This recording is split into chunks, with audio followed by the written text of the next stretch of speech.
Morning, everyone. I'll be presenting a case of posterior polymorphous corneal dystrophy. This is a follow-up case, and we'll be discussing how the patient presented in the last 3 years after an initial diagnosis 3 years back. So, PPCD is a dominantly inherited disorder of the corneal endothelium associated with characteristic endothelial morphologic abnormalities. Signs usually appear in the first or second decade of life. Most have bilateral, non-progressive, or asymptomatic disease. Four variants are described due to the genetic profiling of the disease. Considering the inheritance pattern is common, which is autosomal dominant, and there are four genes implicated in the disease, namely OVOL2, COL8A2, ZEB1, and GRHL1. The case in discussion, as described, is a 30-year-old male follow-up case of bilateral PPCD, 3 years from the time of initial diagnosis. This is the case that was published in IGO case reports 3 years back, wherein the patient presented with a mild with-the-rule astigmatism and a slightly raised pachymetry in the right eye. After 3 years, at the age of 30 years, the patient had diminished left eye uncorrected distance visual acuity, worsening of with-the-rule astigmatism, slight steepening of both the corneas, and slight raise in the central corneal thickness of both the eyes. As you can see here, it is a typical railroad track-like lesion appearing in the right eye, which is oblique and is in temporal paracentral cornea at the decimal membrane endothelial junction. A similar band-like lesion with having parallel scalloped edges is also present in the left eye. It is a horizontal lesion at the same junction of the decimal membrane and endothelium. The central corneal thickness, as measured by AIOS is shown here, roughly 563 and 555 microns.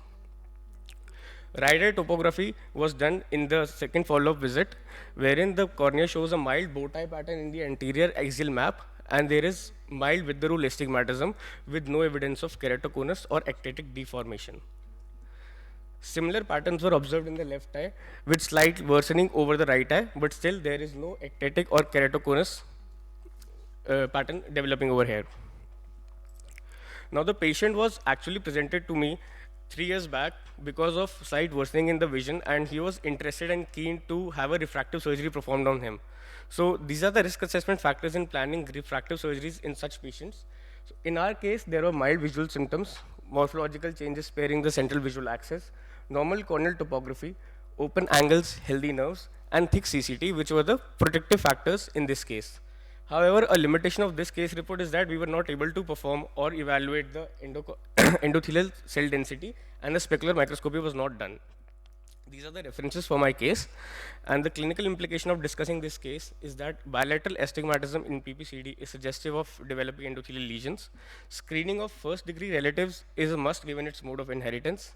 A detailed risk assessment is important while planning refractive surgeries in such patients, and there is a variable visual prognosis due to which a clear follow-up, a keen follow-up, and especially specular microscopy should be performed at each visit. Thank you so much. Thank you so much, Akash, for sticking to the time limit. And any comment from our experts?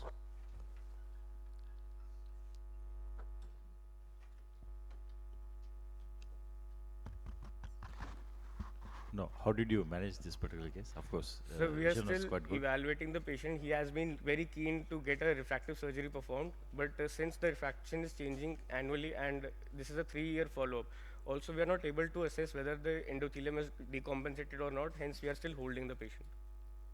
Suppose patient comes to you with say drop in vision, No, say sir. 6 by 36 or 6 by 6. Initial diagnosis 3 years back was performed. It was a very routine investigation. The patient was just wanted to share that he has been having complaints of blurring of vision. So we performed a slit lamp examination.